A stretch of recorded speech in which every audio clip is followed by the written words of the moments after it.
بسم اللہ الرحمن الرحیم۔ السلام علیکم، بنت ہوا چینل میں خوش آمدید۔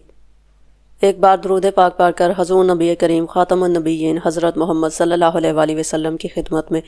درود پاک کا تحفہ پیش کریں گے تاکہ آخرت میں ہمارے لیے ہماری نجات کا سبب بن سکے۔ اللہم صلی علی سیدنا محمد وعلی آل سیدنا محمد وبارک وسلم۔ دین اسلام میں عشق و آداب رسالت مآب صلی اللہ علیہ وآلہ وسلم کی کتنی اہمیت ہے کہ آپ تاریخ اسلام کا ورق پڑھتے جائیں، آپ کو عشق و محبت رسول صلی اللہ علیہ وآلہ وسلم کے واقعات اس قدر خوشبوئیں بکھیرتے ملیں گے جن سے مشام جاں معطر ہو جاتے ہیں، اور احترام و اداب رسالت مآب کی داستانیں اس قدر جلوہ ریز ہیں جن سے ایمان و عقیدہ روشن تابناک ہو جاتا ہے۔ صرف صلح حدیبیہ اور بیعت رضوان کا ہی واقعہ ذہن و فکر میں لائیں تو یہی ایک واقعہ الفت و محبت اور اداب رسول مقبول صلی اللہ علیہ وآلہ وسلم کے نقوش جان و دل اور ایمان و عقیدہ میں مزید پختگی پیدا کر دینے کے لیے کافی ہیں۔ ذرا دیکھیے تو صحیح کہ طواف خانہ کعبہ کس کو عزیز نہیں۔ شاید کوئی مسلمان ہو جس کے دل میں اس سعادت سے بہرہ ور ہونے کی خواہش نہ ہو، اور شاید ہی کوئی ایسا ہو جس کو اس شرف سے مشرف ہونے کا موقع ملے اور وہ اس موقع کو غنیمت نہ جانے۔ لیکن قربان جائیں ذوالنورین حضرت سیدنا عثمان غنی رضی اللہ تعالیٰ عنہ کی محبت رسول پر کے صلح حدیبیہ کے موقع پر مقام حدیبیہ میں پہنچ کر حضور اکرم صلی اللہ علیہ وآلہ وسلم نے حضرت عثمان غنی رضی اللہ تعالیٰ عنہ کو مکہ میں کفار کے پاس صلح کا پیغام دے کر بھیجا، تو کفار مکہ نے آپ سے جو کہا اور آپ نے جو جواب دیا اس پر رشک کو بھی رشک آتا ہے۔ علامہ عبد المصطفیٰ اعظم رحمۃ اللہ علیہ لکھتے ہیں،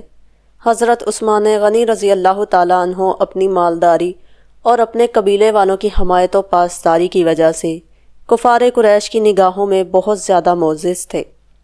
اس لیے کفار قریش ان پر کوئی دراز دستی نہیں کر سکے،